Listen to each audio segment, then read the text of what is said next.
هنا صوت المنتدى.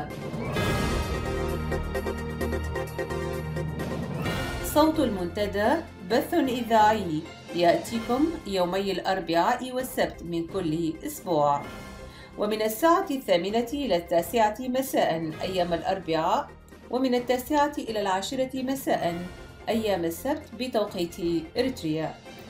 صوت المنتدى على الموجة القصيرة 15245 كيلو هرتز أو 19 متر باند، وعلى مدى 24 ساعة على القمر الصناعي النايلسات على 8 درجات غرباً وعلى تردد 11678 بالاستقطاب الرأسي.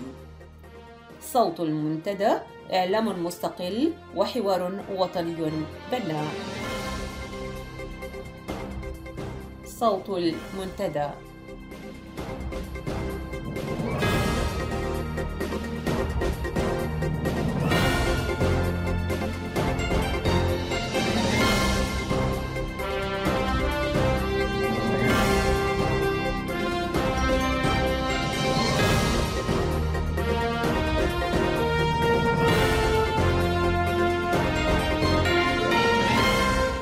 أهلا ومرحبا بكم مستمعي ومستمعات صوت المنتدى.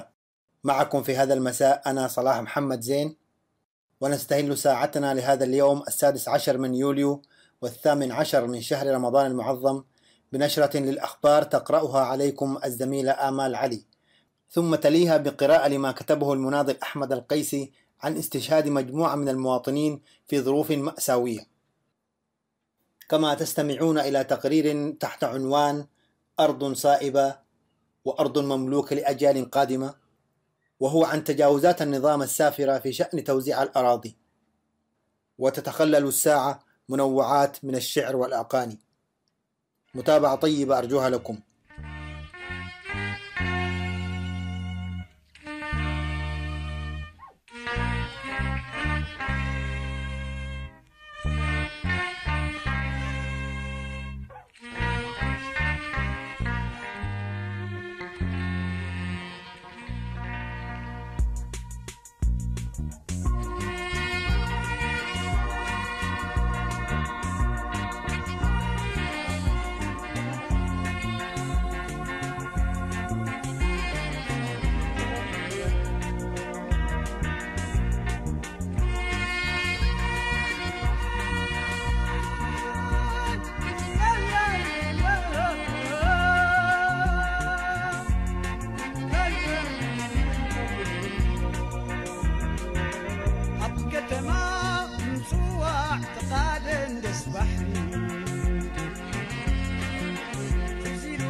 صوت المنتدى.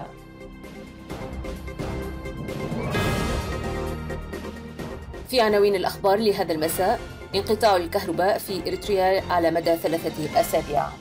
الأمم المتحدة تحذر السودان من إعادة اللاجئين الإريتريين قسرا إلى إريتريا. والرئيس الإريتري غير مرحب به في القمة الإفريقية الأمريكية في واشنطن. الأخبار بالتفصيل.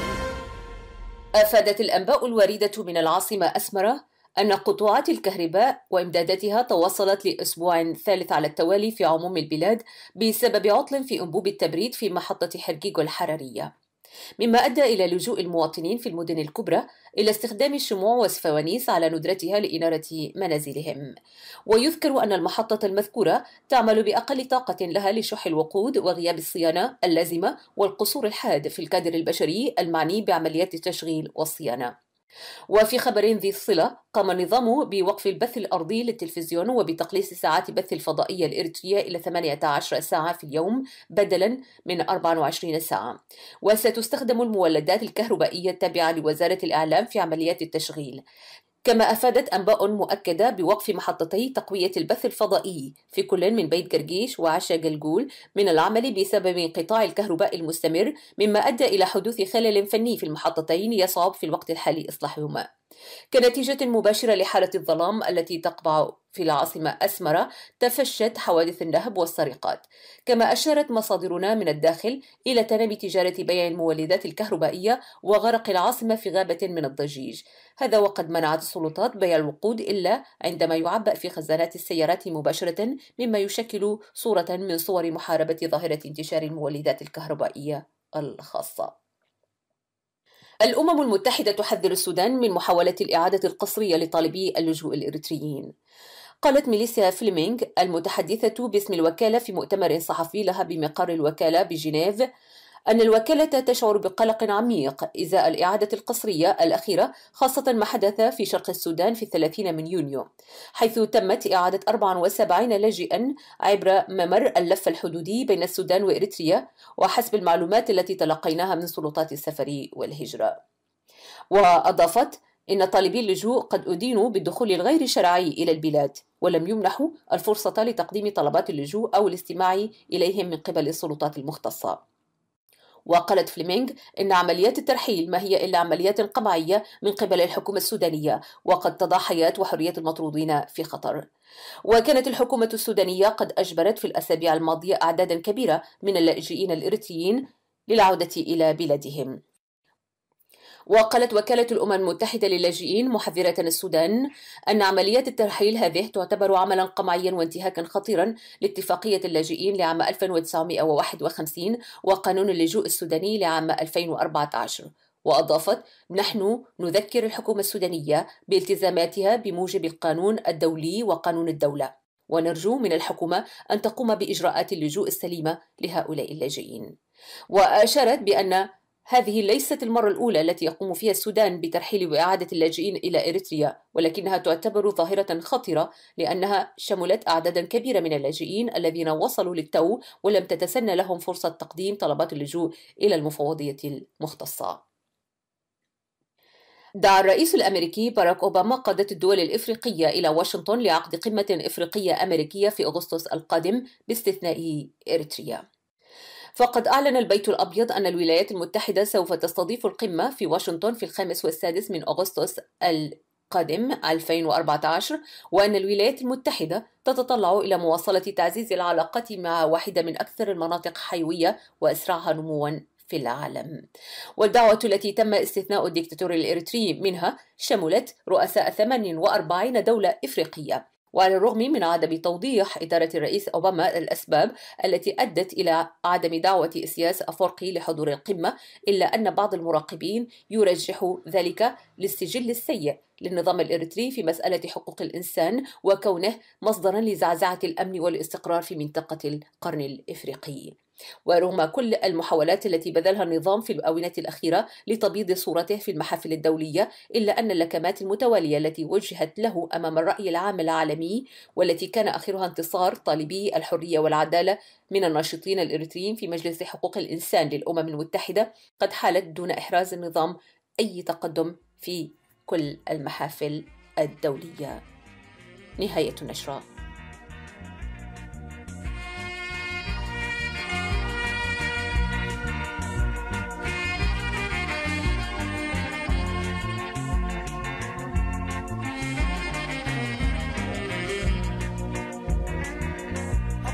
ما نسوى اعتقاد نسبحني زينو تذكرني زخرفو بغري أبقى ما نسوى اعتقاد نسبحني زينو تذكرني زخرفو بغري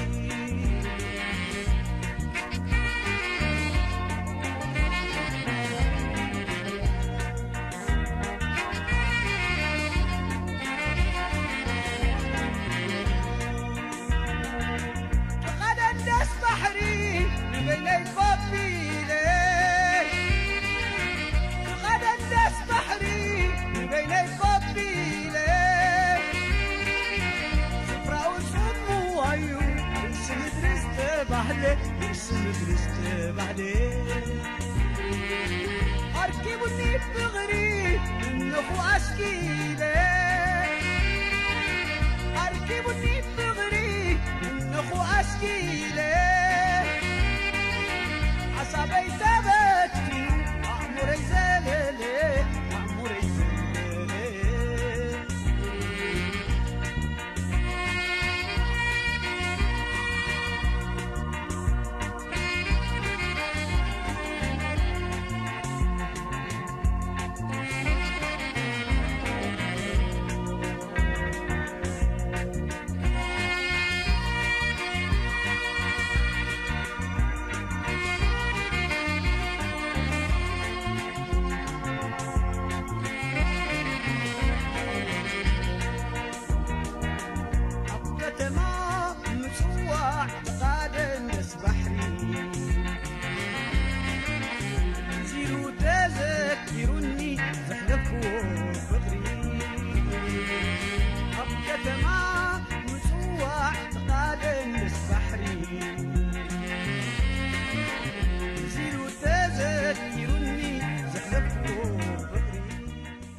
صوت المنتدى.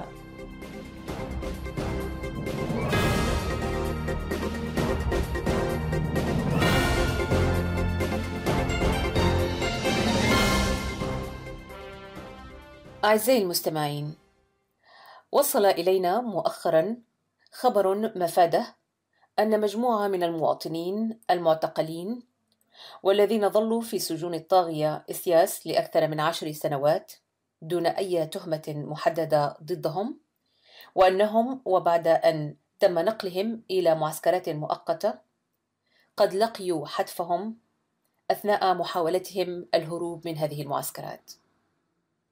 لقوا حتفهم جوعا وعطشا في إحدى المناطق الصحراوية في إريتريا. حول هذا الموضوع وهذه الحادثة الأليمة كتب الأستاذ أحمد القيسي يقول: لماذا الكتابة عن هذه الجزئية الصغيرة أمام هذا الكم الهائل والذي لا يحصى من الجرائم التي ارتكبت وترتكب بشكل يومي في إريتريا؟ فالموت المجاني واليومي أصبح جزءاً لا يتجزأ من الحياة اليومية لهذا الشعب. لعنة هبطت على هذا الشعب، لعنة جاءت مغلفة بأحلام وردية حول الحرية والاستقلال وكرامة الإنسان، وانتهت بوجه قبيح حاملة كل الموروث الإنساني لما هو بشع في الصفات الإنسانية ليكون دليل عملها وإدارتها، ضاربة عرض الحائط بأبسط القواعد الأخلاقية التي سنتها الأديان السماوية وكل التشريعات الحقوقية التي سنها الإنسان عبر التاريخ. جميع الأديان السماوية باختلاف مشاربها وجميع المعتقدات والتشريعات تلخص رسالتها في حقيقة واحدة: أن الإنسان قيمة سواء هبط شأنه أم ارتفع، إلا لدى هؤلاء المجرمون. الإنسان ليست له قيمة فحسب، بل هو شيء زائد بلا منفعة يجب استئصاله. وهكذا أصبح الإنسان رقم يمكن أن يمحى بجرة قلم في عرف هؤلاء العتاولة. ما دفعني إلى الكتابة عن هذه الجزئية الصغيرة قياساً بالكم الهائل من الجرائم المرتكبة في حق هذا الشعب هو أنني عشت كل تفاصيلها منذ اللحظة الأولى قبل 10 أعوام في مدينة مصوى، ومعظم شخوص القصة أصدقاء مقربون، وانتهت القصة باستشهاد معظمهم في حادثة درامية أليمة قبل عدة أيام، عطشا وجوعا وتعبا، وهم في طريقهم للهرب من السجن الذي وضعوا فيه كعهدة في منطقة الساحل. وقد وجدت جثثهم في منطقة أف دربابوا، هذه المنطقة التي كانت تثير الرعب والفزع في زمن الثورة. فما بالك بأشخاص منقطعين هاربين من السجن الذي فرض عليهم ول10 أعوام يملأهم الخوف من أن لا يقعوا في قبضة عساكر النظام أو في عيون فضولية قد تبلغ عنهم، رغم أن هذه المنطقة وما هو معروف عنها جرداء غير صالحة للحياة إطلاقا. قبل 10 أعوام في مدينة مصوع تم القبض على مجموعة لا يتعدى عدد أفرادها 20، معظمهم ممن هم معروفون في المدينة، وكان بينهم الأخ عبد الكريم سبحت والحاج سعيدو وقاضي مدينة مصوع. هؤلاء ممن أعرفهم، بالإضافة للأخ عثمان كراس، وأعتقد أنه كان في موقع المسؤولية في إدارة الإقليم. لم يكن أحد يعلم سبب هذه الاعتقالات كالعادة في كل الاعتقالات التي جرت. ثم ما خطورة هؤلاء الأشخاص وجميعهم لا علاقة لهم بأي نشاط سياسي، ولا يهتمون بهذا الشأن إلا في حدود معروفة للإنسان العادي في هذه الحالات، ولكنها سلطة فقدت الرؤية ولم تعد تجيد سوى كل الأفعال الهستيرية. بعدها بفترة خرجت معلومة بأن السبب في اعتقالهم أو في اعتقال عثمان كراس تحديدا أنه اعترض على هدم بيوت الفقراء في أماتري، وتم نقلهم إلى معسكر كان مخصص للاجئين الصوماليين على طريق أسمرة مصوع. وفعلا نفذت الحكومة مشروعها وحولت سكان أماتري إلى لاجئين بجانب الأخوة الصوماليين.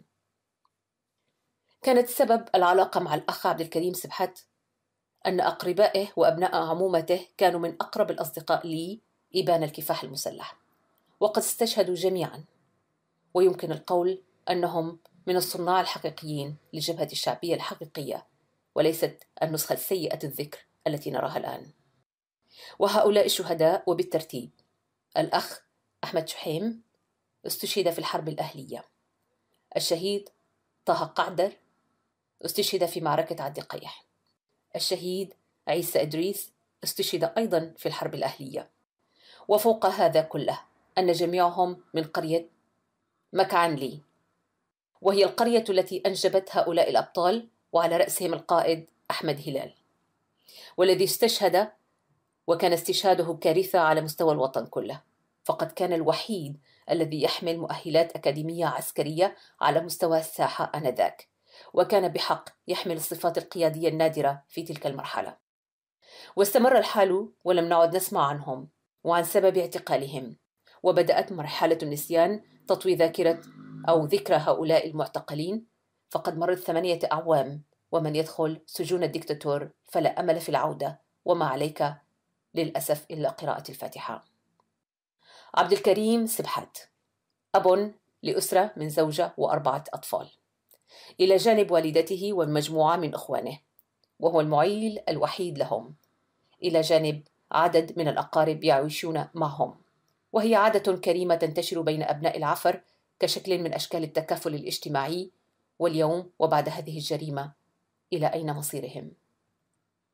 الحاج سعيدو رجل في آخر العمر، كنت أعتبره مرجعا مهما لمعرفة التاريخ، وخاصة تاريخ السكك الحديدية في إريتريا. فالرجل عمل في هذه المنشأة منذ صباه، وتدرج في المسؤولية فيها، كان ملما بتفاصيلها قبل أن يتحول إلى تاجر في أرافيلي. وقد كنت أمازحه حين نلتقي قائلا له: يا حاج سعيدو، أنت الظاهرة فريدة ليس لها تفسير علمي، كيف يتحول عامل بروليتاريا إلى تاجر يمتلك حسابات في البنوك؟ وكان يرد ضاحكا: البركة فيكم، كان يجب أن تستمروا في الجبال حتى تتحسن الأمور بصورة أفضل. وكان يقصد حالات التهريب التي نشطت في الفترة الأخيرة من عمر الاستعمار الإثيوبي. أما قاضي مدينة مصوع، والذي للأسف لا أذكر اسمه، فقد كان رجلا ورعا ورجلا تقيا، ويحظى باحترام واسع من قبل الأهالي، لا تتعدى علاقتي به التحية والسلام حين أجده في المسجد كل جمعة، فقد كان يؤم المصلين يوم الجمعة، وقد سمعت أنه يمتلك مخبزا لبيع الرغيف. هؤلاء هم أبطال المأساة، أناس بسطاء مهما فعلوا، فليس في مقدورهم تحريك ساكن، ولكن كان لهم موعد مع القدر لتصنع هذه المأساة في مصيرهم.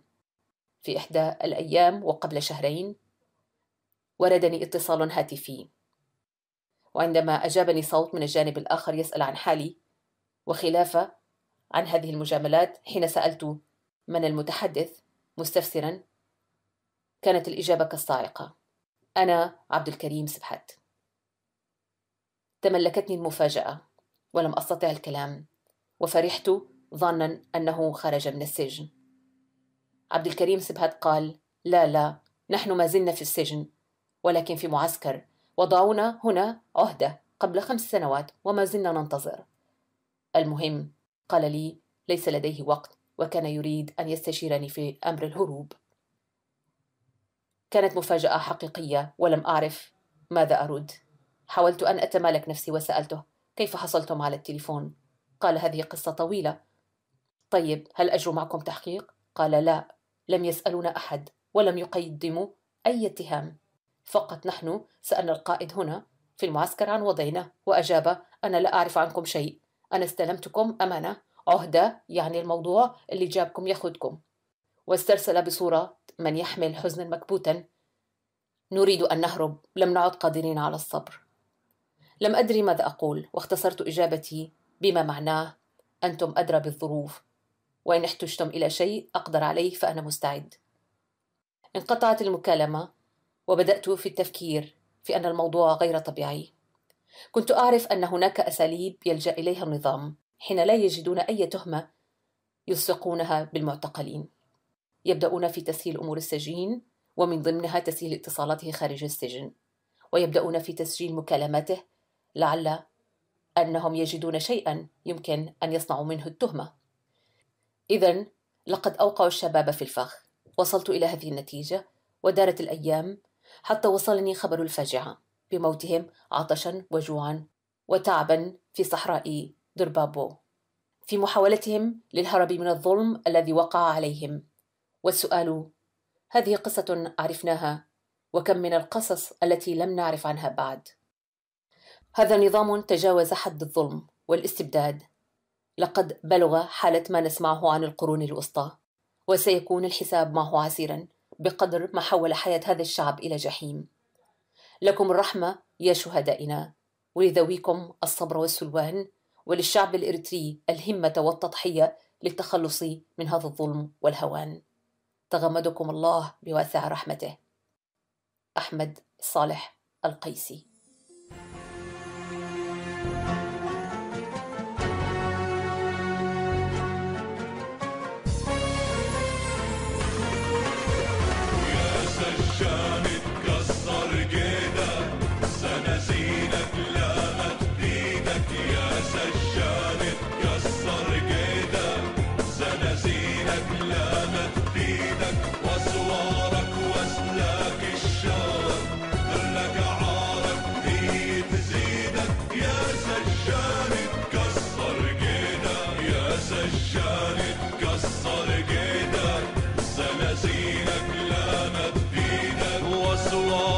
واسلاك الشوق ذلك عارك هي تزيدك.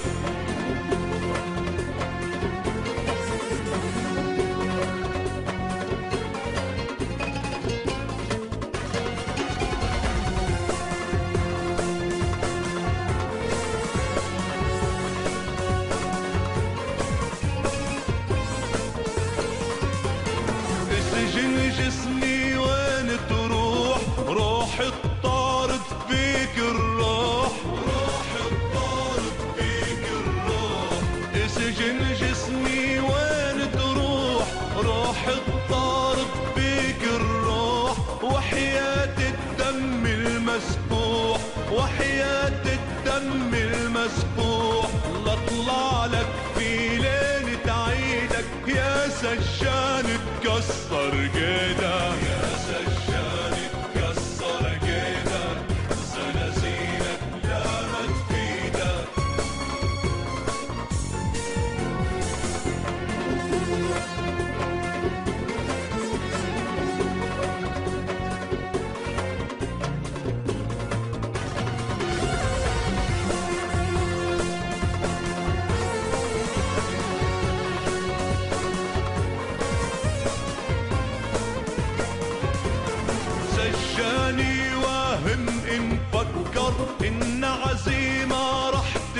تتكسر، إن عزيمة رح تتكسر. سجاني واهم إن فكر إن عزيمة رح تتكسر. أنا مغروس بخصرك خنجر، أنا مغروس بخصرك خنجر. ما تقدر تخلعني بإيدك يا سجان تكسر قيدك، يا سجان تكسر قيدك. سنازينك لا ما تفيدك.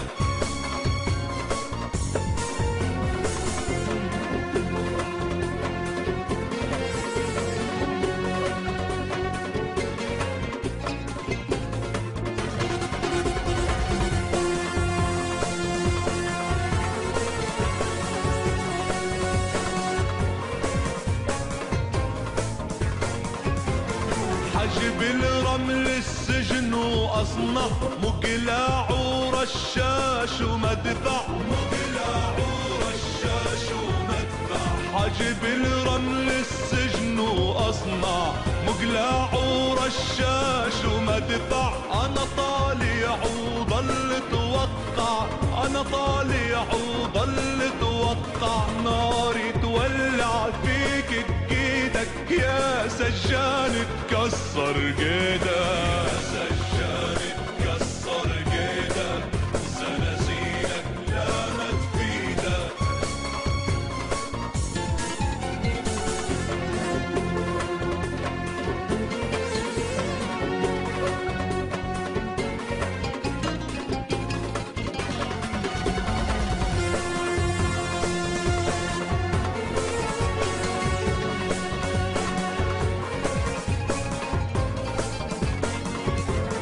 طالع لك من فوق السور، نازل لك من تحت الدور، نازل لك من تحت الدور.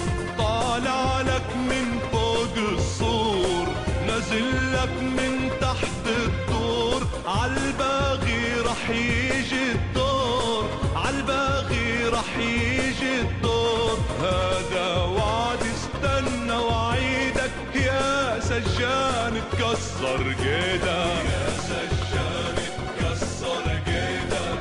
سنازينك لا ما تفيدك.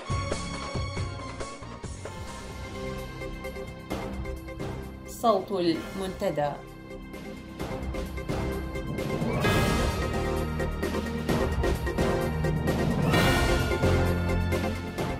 أرض سائبة وأرض مملوكة لأجيال قادمة.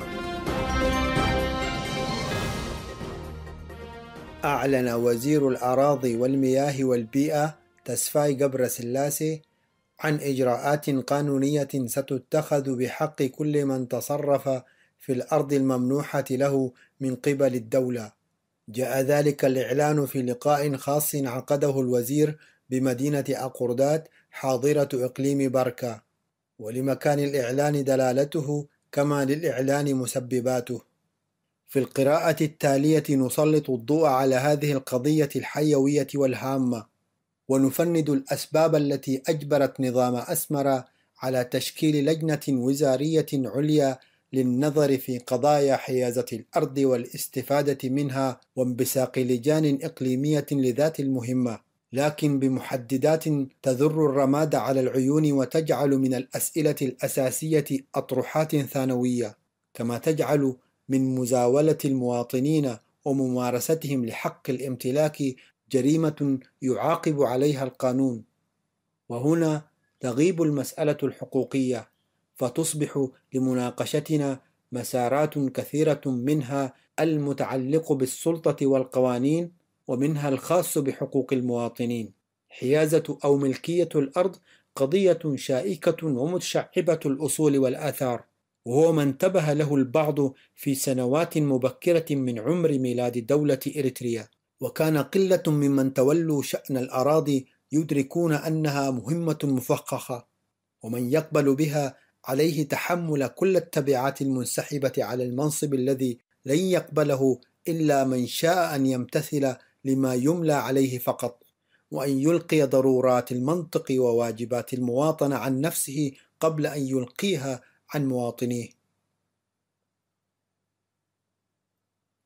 ممارسات السنوات الماضية بيّنت أنه وعلى أرض الواقع ينفذ شعار الأرض ملك الدولة بطريقة تدل على أن في إريتريا قانونين متباينين فيما يتعلق بحيازة الأرض، سكنية كانت أم زراعية، أو أنه قانون واحد له تطبيقات مختلفة. ففي المرتفعات مثلا يعمل بنظام الطيسة، وهي مساحات مملوكة لمجتمع القرية توزع لأبناء القرية المعنية فقط، بل لا يمنح الحق لمن لا ينتمي إليهم من ناحية الأب. بينما في المناطق الأخرى فالأرض ملك الدولة وليس للمجتمعات أي سلطة أو حق جماعي فيها، حيث يمنح أي مواطن أكمل الخدمة الوطنية أرضا سكنية أو زراعية أو تجارية حسب طلبه، ولا يشترط عليه أن يكون من أبناء القرية أو البلدة أو المدينة أو الإقليم. إذن هنالك أرض شائعة الملكية وأخرى ملك حر وحكر لمواطنين دون غيرهم، وهذا يستدعي ويكرس الترويج الاستعماري القديم بأن أراضي إريتريا منقسمة إلى ملك خاص ريستي وملك عام دومينيالي. بالرغم من هذا الواقع المختل المعايير، إلا أنه يظل حق السكن من ضرورة السكينة التي ينشدها كل إنسان، وهو الهدوء والاطمئنان الذي يسعى إليه والاستقرار الذي يبحث عنه والأمان الذي يلتمسه فيه. فالسكن هو حق مكتسب لكل مواطن، وهو واجب يفترض أن توفره الدولة لمواطنيها دون معاناة ودون تسويفات تمتد لسنوات، بدعوى انتظار الخطة الإسكانية القادمة أو بدعوى تزويد المنطقة بالخدمات اللازمة، لأنها في حقيقة الأمر مسببات تعبر عن حال المنكر لهذا الحق. وإن وضعنا جانبا جزءا من عناصر الحق في السكن وما قد يعد في الراهن الإريتري مطالبة برفاهية مفقودة، فيستوجب الأمر أن تكون هنالك حيازة آمنة تؤمن الحماية القانونية وتقي من أي تهديدات، وتسهل تكاليف السكن بحيث لا تتغول على بنود الصرف الأساسية الأخرى.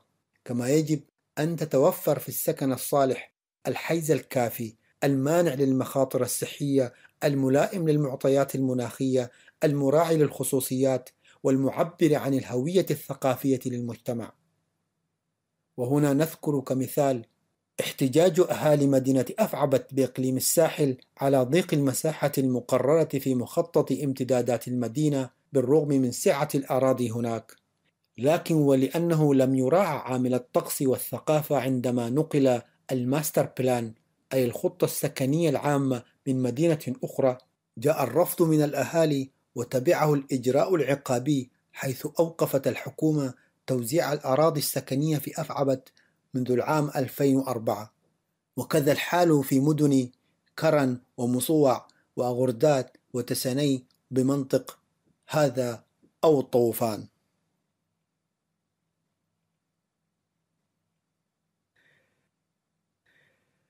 الشاهد أنه وفي ذات الوقت يستمر في مناطق أخرى توزيع أراضي الملك الحر للقرى أو ما يعرف بالطيسة، لكن تحت وطأة الأوامر المؤقتة بوقف الإنشاءات ومقيدات عدم البيع، إلا أن عملية البناء مستمرة، وكذا البيع الجزئي والكلي للقطع السكنية بتعاقدات سرية لا تضمن حق المشتري ولا تبرئ ذمة البائع. وظلت جميع الأطراف ملاحقة من قبل السلطات المعنية وغير المعنية، حتى ما يسمى بالجيش الشعبي حشر أنفه في ملاحقة أولئك المساكين. والمحزن حقا أن الرئيس أعلن في لقاء تلفزيوني عدم مشروعية عمليات البيع التي تمت في ضواحي أسمرة، وأنه على البائعين رد الأموال للمشترين، وإن تعذر ذلك فسيقوم البنك التجاري والعقاري بتلك المهمة، لأن هذه الأرض مملوكة لأجيال قادمة. فلو تركنا فجيعة الجماهير في الرئيس بسبب خطابه المتعالي، لن نستطيع ترك الإشارة للتساؤلات المشروعة: هل الأراضي الإريترية الأخرى سائبة أم ليس لساكنيها أجيال قادمة؟ لماذا لا يمول البنك التجاري والعقاري مشروعات إنشاءات تحل أزمة السكن في عموم إريتريا؟ وهل رأس النظام يعبر عن إقليم بعينه أم أن منصبه كان يجب أن يملي عليه خطاب معتدل ومترفع عن وحل الدوائر الضيقة؟ الفئة التي يطالب الرئيس بأن يدفع البنك العقاري بالنيابة عنها امتلكت منازل وباعت نصفها، ثم وبضمان ما تبقى استلمت قروضا من ذات البنك العقاري، وتمددت في مدن وأقاليم أخرى بنشاطاتها التجارية أو بامتلاك أراضٍ جديدة، إذ لا يشترط هناك أن يكون من أبناء المنطقة أصلاً. عليه تتكرر ذات الخطوات بما فيها الاقتراض من البنك، وبذا تحققت نظرية التمكين، وأصبحت المسافة بينهم وبقية المواطنين شاسعة جدا. هذه المعطيات هي الدافع الأولي للإعلان الأخير للوزير الهمام، وهي أيضا سبب تكوين اللجان الوزارية والإقليمية المكونة من وزارات الحكومات المحلية والأراضي والزراعة والتجارة والصناعة والمالية وإدارات الأمن والاستخبارات والشرطة ولجنة مكافحة الفساد. هكذا وبالقفز على المؤسسية يصبح الهدف من كل تلك الزوبعة ليس إعادة الأوضاع إلى نصابها الصحيح، بل تمهيدا لذرائع تمكن من نزع حيازات الأراضي من ضحايا جدد. ولو كانت هنالك تجاوزات وخروقات للقوانين، لماذا لا تتبع الإجراءات القانونية المعتادة؟ ففي الأنظمة المتعافية يباشر المدعي العام التحقيق في قضايا الفساد والتجاوزات من تلقاء نفسه بحكم منصبه، لكن في إريتريا ليس للمدعي العام هذا الحق، لذا وقعت مهمة التحقيق في قضايا الفساد في أيدي جماعة من رموز الفساد، جمعت بين بطش العسكر وسطوة المال وغياب الضمير.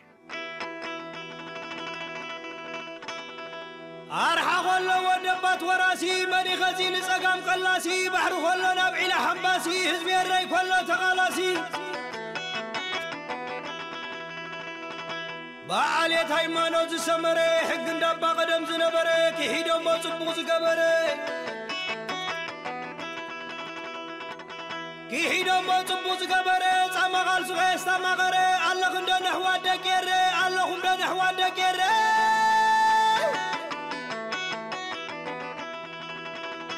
شبد بداتي ومد الحق وري بترحكم مسيز بي مسعتري شبد بد شبد بد شبد بد شبد بد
Forgive me.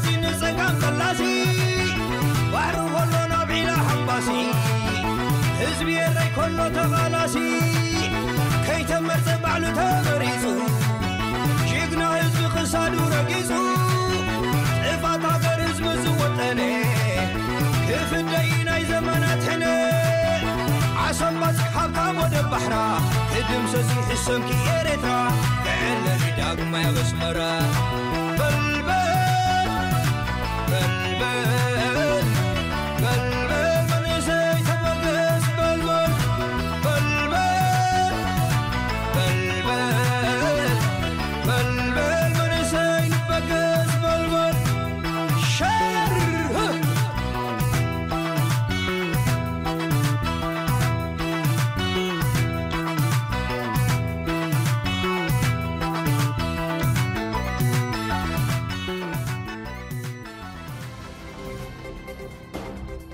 صوت المنتدى.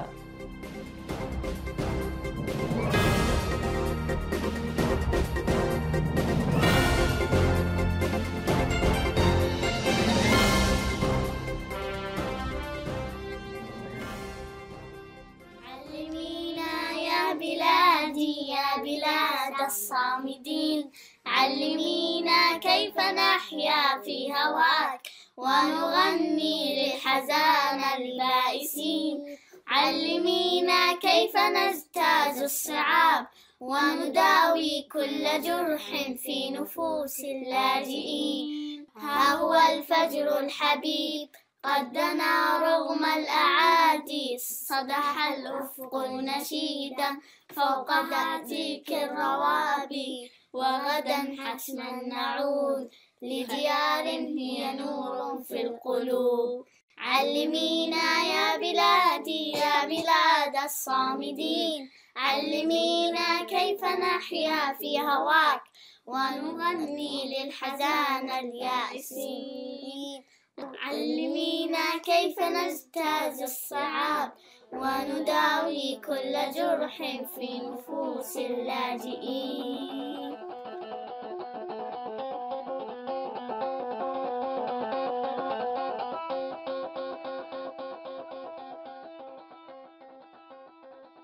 هذه البلاد شقة مفروشة يملكها شخص يسمى عنتر.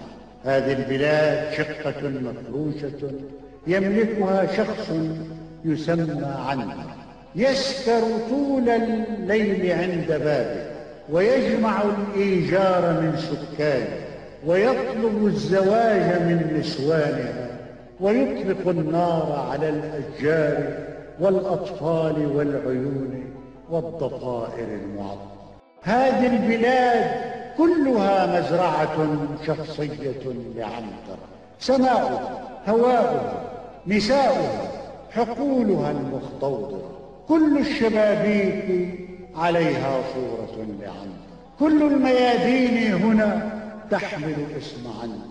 عنترة يقيم في ثيابه، في ربطة الخبز، وفي زجاجة الكولا، وفي أحلامنا المحتضرة، في عربات الخس والبطيخ، في الباصات، في محطة القطار، في جمارك المطار، في طوابع البريد، في ملاعب الفوتبول، في مطاعم البيتزا، وفي كل فئات العملة المزورة.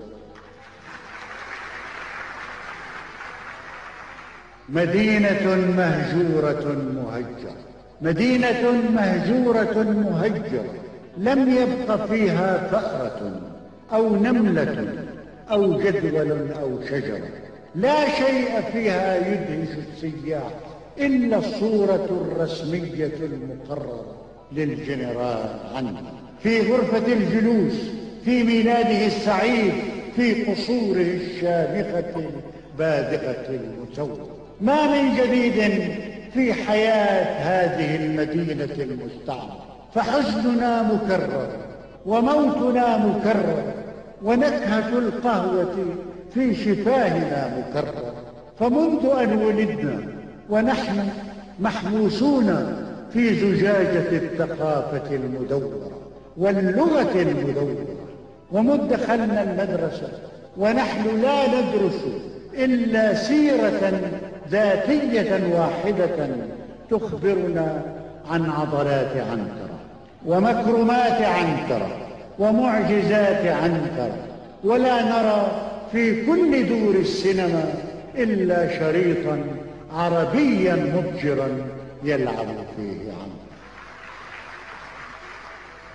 لا شيء في إذاعة الصباح نهتم به، لا شيء في إذاعة الصباح نهتم به، فالخبر الأول فيها خبر عن عنترة، والخبر الثالث والخامس والتاسع والعاشر فيها خبر عن عنترة. لا شيء في البرنامج الثاني سوى عزف على القانون من مؤلفات عنترة.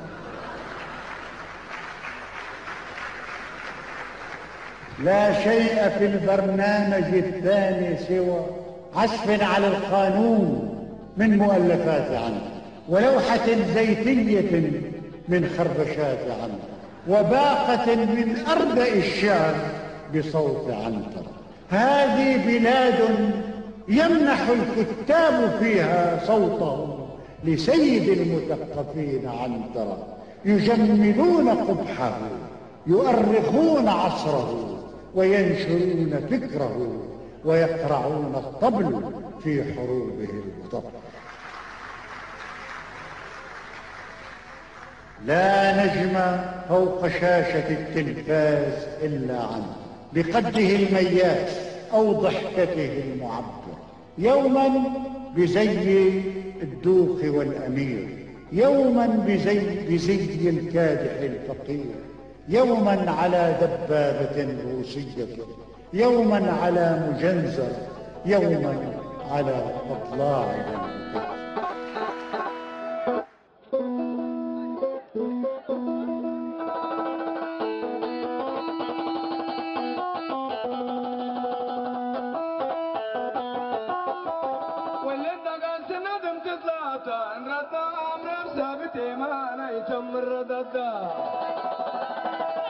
شريك تمرونا وهجوم سيتم بدا عملنا جولة عفن ولا بلد للججة قدام الطويل حتى ما تعرف وقدا أنا جديد ولكن ما بنديم لرد قلين ده بالموت قلين دفانا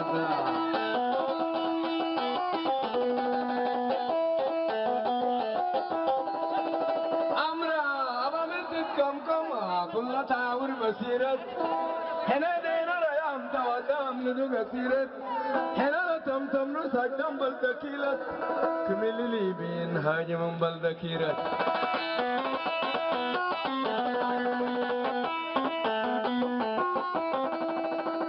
مدينة قد ممنوياتنا لسمهم سوراتنا وعلى نور عندنا بسكراتنا ودعوات سكيبنا كنكوراتنا بلد بنانيكو تاكد كاسم مربوطنا كمية اللي تنقانا ننريا قداتنا دول حقو تانا تحريت كاسم لساتنا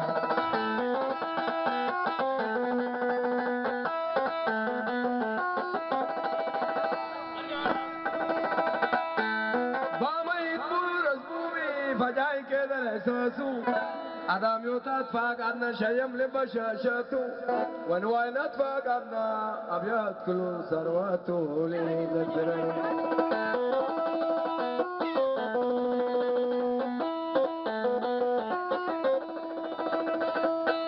ووسي وسوستو دبريك إذا المسوا فجر دارن يا متبلل نشيد رفقات كوبنا كردول على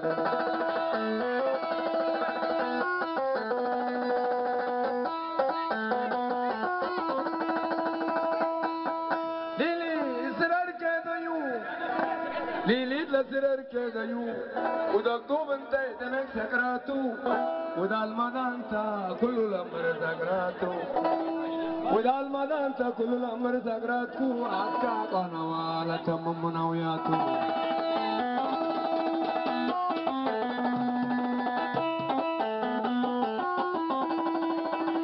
ودكتوب انت عدنا وجوه بياتو وديتمك انت لتمم سكراتو وودال مدان تا مدير تمم منوياتو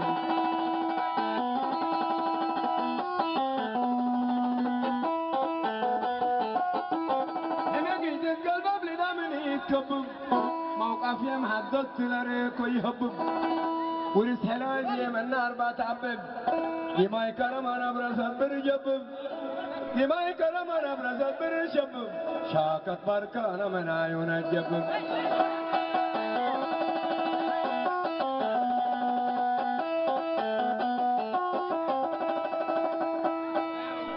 من أفتقد من ناس النار دي بقلبو دي مكي طلعت دي بردو تمم طالبو من مملكة بلو لدفاتر جلبو صفاتا والهلو فكند لقالت قلبو يادين نفس النيت قونا مدرلبو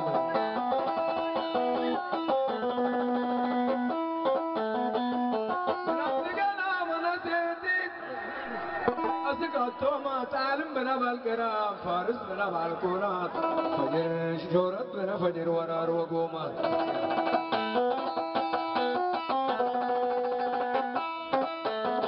ليلي هذا مار كديو يا ذا ما أربع ماما حامل انتو قنابل دمار أربع ماما حامل انتو قنابل هوكت راسي هدك لا جابل في بشكل الذي متبوي قابل سيتي تلبرق قلبات بالقرين قامولين هذا مارجين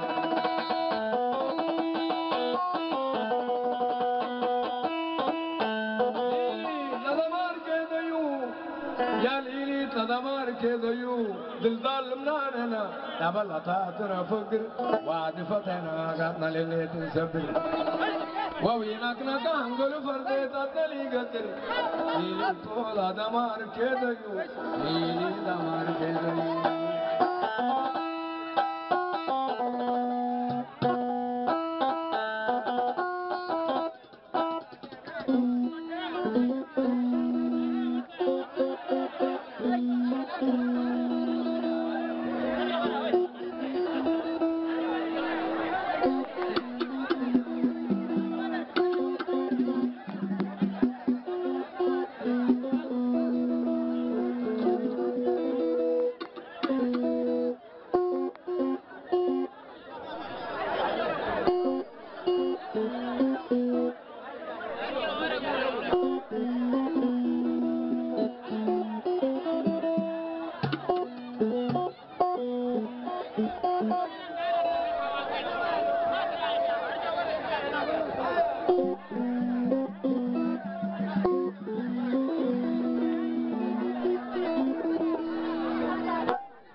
صوت المنتدى.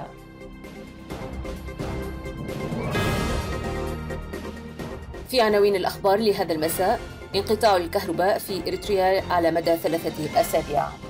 الأمم المتحدة تحذر السودان من إعادة اللاجئين الإريتريين قسرا إلى إريتريا. والرئيس الإريتري غير مرحب به في القمة الإفريقية الأمريكية في واشنطن.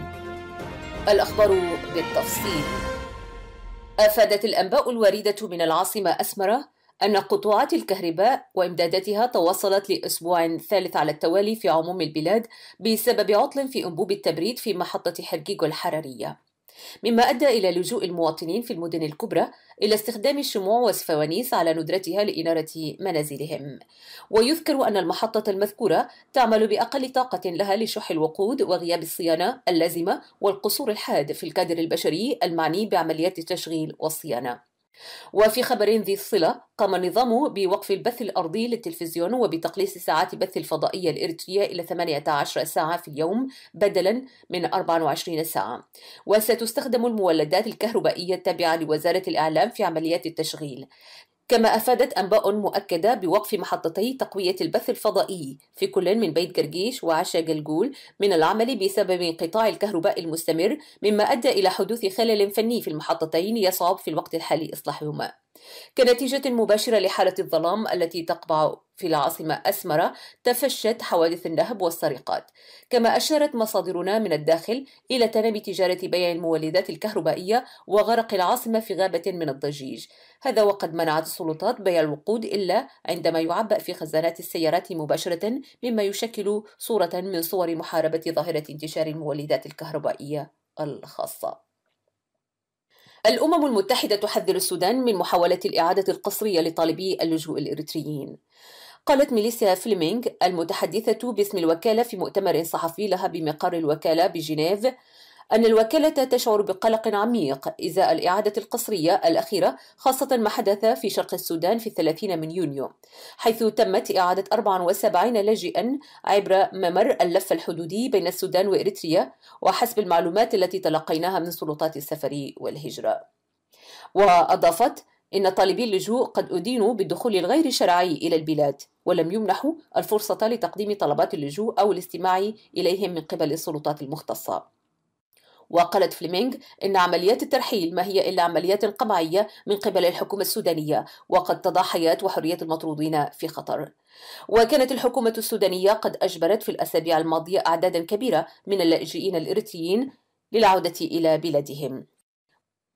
وقالت وكالة الأمم المتحدة للاجئين محذرة السودان أن عمليات الترحيل هذه تعتبر عملا قمعيا وانتهاكا خطيرا لاتفاقية اللاجئين لعام 1951 وقانون اللجوء السوداني لعام 2014. وأضافت: نحن نذكر الحكومة السودانية بالتزاماتها بموجب القانون الدولي وقانون الدولة، ونرجو من الحكومة أن تقوم بإجراءات اللجوء السليمة لهؤلاء اللاجئين. وأشارت بأن هذه ليست المرة الأولى التي يقوم فيها السودان بترحيل وإعادة اللاجئين إلى إريتريا، ولكنها تعتبر ظاهرة خطرة لأنها شملت أعدادا كبيرة من اللاجئين الذين وصلوا للتو ولم تتسنى لهم فرصة تقديم طلبات اللجوء إلى المفوضية المختصة. دعا الرئيس الأمريكي باراك أوباما قادة الدول الإفريقية إلى واشنطن لعقد قمة إفريقية أمريكية في أغسطس القادم باستثناء إريتريا. فقد أعلن البيت الأبيض أن الولايات المتحدة سوف تستضيف القمة في واشنطن في 5 و6 من أغسطس القادم 2014، وأن الولايات المتحدة تتطلع إلى مواصلة تعزيز العلاقات مع واحدة من أكثر المناطق حيوية وأسرعها نمواً في العالم. والدعوة التي تم استثناء الدكتاتور الإريتري منها شملت رؤساء 48 دولة إفريقية. وعلى الرغم من عدم توضيح إدارة الرئيس أوباما الأسباب التي أدت إلى عدم دعوة إسياس أفورقي لحضور القمة، إلا أن بعض المراقبين يرجح ذلك للسجل السيء للنظام الإريتري في مسألة حقوق الإنسان، وكونه مصدرا لزعزعة الأمن والاستقرار في منطقة القرن الإفريقي. ورغم كل المحاولات التي بذلها النظام في الآونة الأخيرة لتبييض صورته في المحافل الدولية، إلا أن اللكمات المتوالية التي وجهت له أمام الرأي العام العالمي، والتي كان آخرها انتصار طالبي الحرية والعدالة من الناشطين الإريتريين في مجلس حقوق الإنسان للأمم المتحدة، قد حالت دون إحراز النظام أي تقدم في كل المحافل الدولية. صوت المنتدى.